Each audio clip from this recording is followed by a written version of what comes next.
నమస్తే. Welcome to పురాలోకల్. ఒక ముస్లిం పురుషుడు తన భార్యలందరినీ సమానంగా చూసుకుంటే అతను అనేక సార్లు వివాహం చేసుకునే అర్హత కలిగి ఉంటాడని అలహాబాద్ హైకోర్టు ఇటీవల వ్యాఖ్యానించింది. ఖురాన్ ప్రకారం బహుభార్యత్వాన్ని చెల్లుబాటు అయ్యే కారణం కోసం షరతులతో అనుమతి ఉందని, కానీ పురుషులు స్వార్థపూరిత కారణాల కోసం దాన్ని దుర్వినియోగం చేస్తున్నారని కోర్టు నొక్కి చెప్పింది.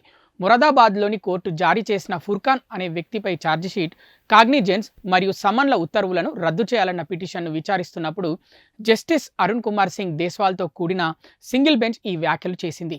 2020లో ఫుర్ఖాన్ వేరే మహిళతో వివాహం చేసుకున్నాడని, తనకు తెలియజేయకుండా తనను వివాహం చేసుకున్నాడని ఒక మహిళ ఫిర్యాదు చేసింది. వారి వివాహం సమయంలో ఫుర్ఖాన్ తనపై అత్యాచారం చేశాడని కూడా ఆమె ఆరోపించింది.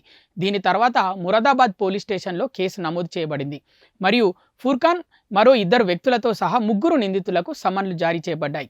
అయితే ఫుర్ఖాన్ తరపు న్యాయవాది మొరాదాబాద్ కోర్టులో వాదిస్తూ ఆ మహిళ ఫుర్ఖాన్తో సంబంధం ఏర్పరచుకున్న తర్వాతే అతన్ని వివాహం చేసుకున్నట్లు అంగీకరించిందని అన్నారు. భారత శిక్షా స్మృతి ఐపీసీ సెక్షన్ 494 కింద నేరాన్ని ఆకర్షించడానికి రెండవ వివాహం చెల్లదని ఆయన వాదించారు. యూనిఫామ్ సివిల్ కోడ్ తరపున వాదిస్తూ జస్టిస్ దేశ్వాల్ ముస్లిం పురుషుడు 4 సార్లు వివాహం చేసుకోవడానికి అనుమతి ఉన్నందున ఆ వ్యక్తి నేరం చేయలేదని అన్నారు.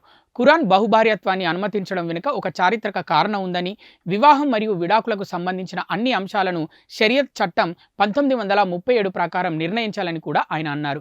ఫుర్ఖాన్ భార్యలు 2 ముస్లింలు కాబట్టి అతని రెండవ వివాహం చెల్లుతుందని అలహాబాద్ హైకోర్టు తన 18 పేజీల తీర్పులో పేర్కొంది. ఇవి ఇప్పటివరకు ఉన్న అప్డేట్స్. మరిన్ని అప్డేట్స్ కోసం చూస్తూనే ఉండండి పురాలోకల్, your choice for local voice.